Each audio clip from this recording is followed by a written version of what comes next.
Bon. J'ai mis un petit sac, j'espère que ça vous dérange pas parce que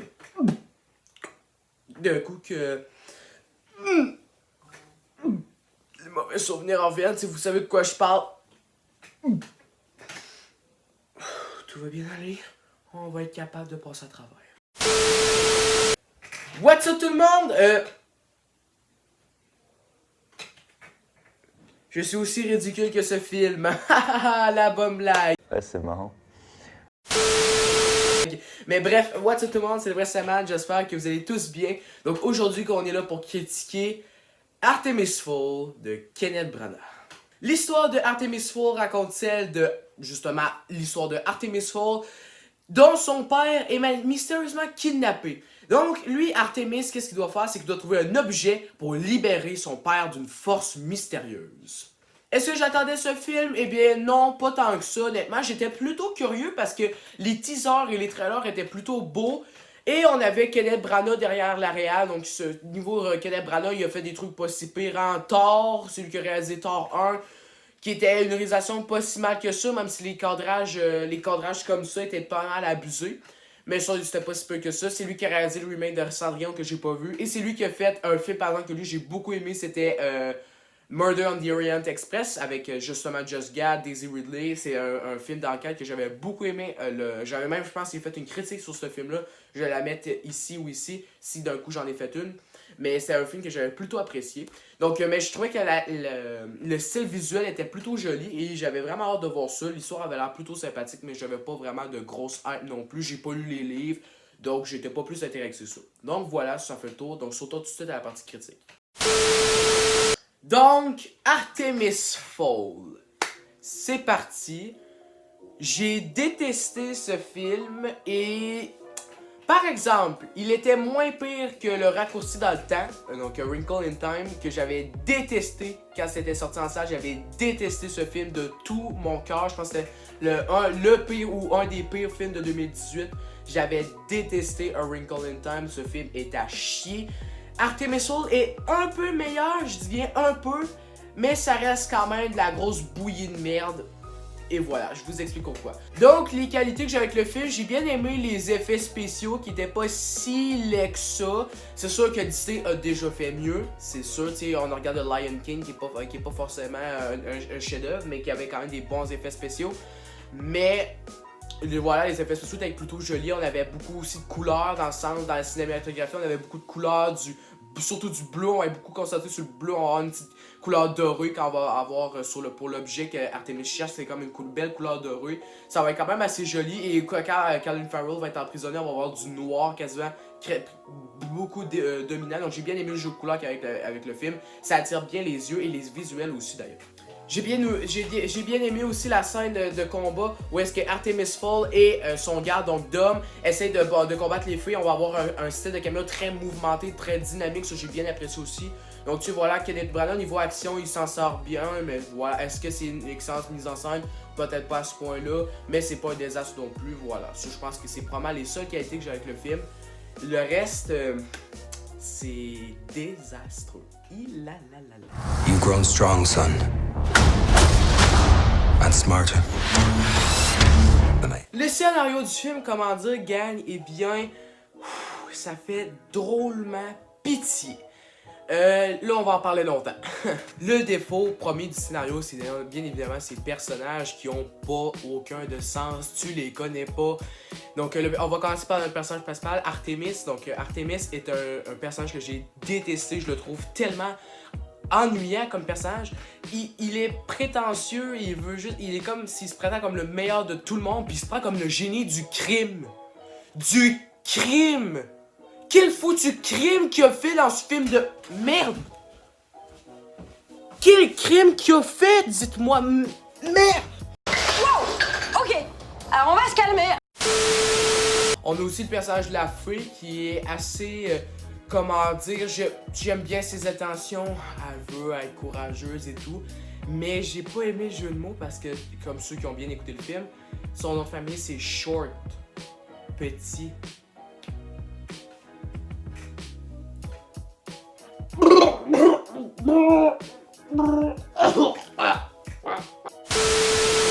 Donc le personnage du majordome de Artemis, donc Domovid.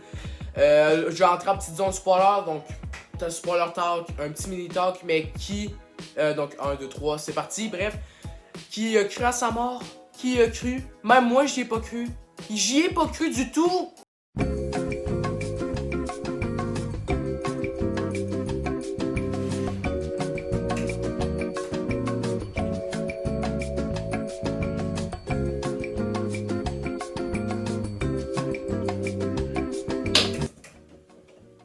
Wow! Wow! Wow! Wow! Wow! Wow! Wow! Émotion! Émotion! Wow! J'ai les larmes aux yeux. Regardez! J'ai les larmes aux yeux. Wow! Émotion! Wow! Bravo Kenneth! Bravo Kenneth! Ta mère va être fière de toi, merde! Bravo! Bravo! Je suis ému! Oui! Oui! Mais oui! Mais oui, c'est triste, hein? C'est triste! On s'en bat surtout pas les couilles, hein? Non, mais non! Franchement! Donc voilà, fin du spoiler talk, c'est juste pour parler de ce personnage en plus en cru dans l'histoire. Et sinon, on a aussi le personnage de père d'Artemis qu'on voit pas beaucoup, qui est pas intéressant. Tu t'intéresses pas à pourquoi il était kidnappé et tout, tu t'intéresses à aucunement de ça non plus. Le seul personnage que je pourrais vraiment trouver intéressant, je viens par intéressant de parenthèse parce que il est pas tant intéressant à ça non plus, c'est le personnage de Just Gad, donc je pense que c'est Mitch qui s'appelle, quelque chose comme ça, j'ai déjà oublié le nom. Mais lui je trouve que c'est le seul parce qu'il fait du bon humour dans le sens qu'il compare Judi Dench à David Bowie, donc ça c'était quand même bien trouvé. Voilà, c'est la petite touche d'humour bien appréciable, mais oui l'humour est pas cool dans le film, mais il fait des petites blagues référencées quand même cool. Et sinon aussi j'aime bien le personnage parce qu'il a des intentions dans ce qu'il veut faire.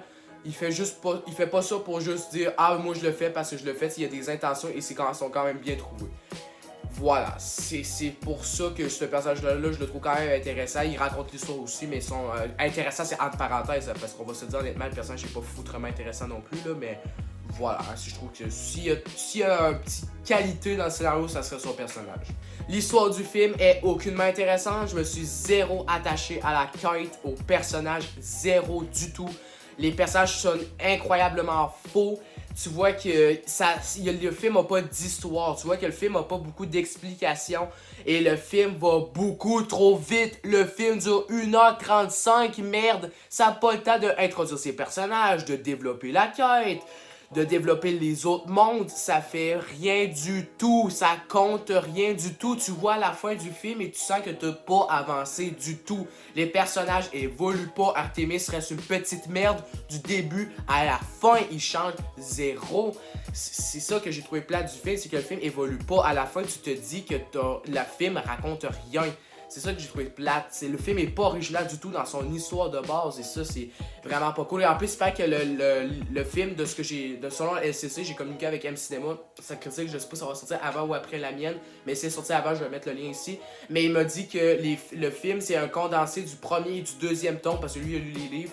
Premier thème du deuxième tome, genre commencé ensemble en 1h35. Seigneur des Anneaux, ça dure 10 heures, toute la foutue trilogie, ça me dure 1h30 pour un film, merde. Vous avez pensé quoi, Disney? Vous avez pensé quoi, merde? Ça, je vais faire une petite parenthèse sur les dialogues qui sont totalement nuls. Ça sort totalement pas naturellement. Ça fait vraiment pitié et tu vois que c'est forcé pour faire plaire aux enfants. Tu le vois que c'est forcé. Tu le vois là. En même tu vois même Just Gad qui essaie de dire fils de pute, mais il se retient pour pas le dire. Il se retient pour pas le dire parce que, après tout, franchement, hein, c'est un film Disney, fait tu sais, t'as compris la joke, hein? Tu sais, LOL. Mulch Diggum's just a talented giant dwarf. L'autre truc que j'ai pas du tout aimé du film, c'est l'acting. Waouh, c'était atroce, atroce. Et tu retrouves là-dedans des acteurs comme Just Gad. Tu vois que Just Gad, il essaie de faire une bonne performance, parce qu'il prend un accent assez grave dans ce film, mais il réussit pas à faire un personnage marquant, un bon acting qui est vraiment marquant. Je trouve que on le voit mieux dans un Olaf que dans un gars comme ça, genre grosse brute comme ça, hein, boum, je prends une voix d'ogre. j'ai un peu eu de la misère. Mais le personnage, l'acting que j'ai avec le personnage principal aussi, Artemis, que le jeune, il a aucun talent. Je suis désolé de vous le dire comme ça. Je suis désolé, mais le gars, il a aucun talent. Ça dans ses regards, man. Ses regards sont atroces. Quand il y a des plats proches de ses yeux, de ses expressions, j'étais comme, man, ça sonne faux. Ça sonne tellement acté, là. Mais l'acting que j'ai le plus détesté, et vous allez être étonné, c'est Judi Dench. Judi Dench, tu vois qu'elle s'en bat les couilles. Elle s'en fout. Elle s'en fout. Elle garde comme ça pendant tout le film. Et quand les filles gagnent, elle s'en fout. Elle s'en bat les couilles. Elle veut juste un chèque d'argent de Disney qui lui dit voilà ton mort. Elle s'en bat les fucking couilles. Et ça paraît de A à Z. J'ai jamais vu un acting aussi bâclé que ça de toute ma vie, je pense. Judi Dench, ça fait pitié. Wow. Oh là. Donc, pour résumer ma critique sur Artemis Fowl, c'est un film pour moi qui est un joli raté de Disney. Pour vrai, avoir dépensé 125 millions pour ce film, ça fait très dur. Oui, il y a quelques volontés techniques qui sont quand même bien, des essais techniques qui sont quand même bien réussis. Mais en globalité, le scénario est nul. Ça raconte rien du tout. C'est bordélique comme jamais. L'acting est vraiment nul. Aucun acteur s'implique vraiment. C'est ça que j'ai trouvé triste. Ça aurait pu être un projet qui aurait pu être vraiment bien fait avec des belles intentions, avec des beaux messages, mais ça se rate à cause de sa durée très courte. Donc je vais donner Artemis Fowl un gentil 2 sur 10. C'est vraiment un des pires films de cette année. Peut-être pas le pire, mais le pire pour moi ça reste La Guerre des Boss. Mais ce film, pareil, Disney, ils vont avoir mal à faire un deuxième film, je pense. Ouf, je penserais pas qu'ils vont en avoir un deuxième. Genre, on n'en veut pas de deuxième non plus. Now look around, this is what they call greatness. Donc bref, c'est ma critique sur Artemis Fowl. J'espère que vous avez bien aimé. Donc si j'ai une critique où ça vous conseiller, c'est elle de Le Ciné de Michel, aussi qui a fait une critique sur Artemis Fowl de 27 minutes. Donc allez l'écouter, c'est quand même bien, c'est un bon youtubeur. Allez, on soutient les youtubeurs petits. Voilà, même si on a même dans d'abonnés à peu près. Donc j'espère que vous avez aimé cette vidéo. Si oui, n'oubliez pas de liker et de partager. On se revoit pour la critique sur le King of Staten Island mardi. Donc sur ce, prenez-vous ça mes chances de fil. Ciao ciao!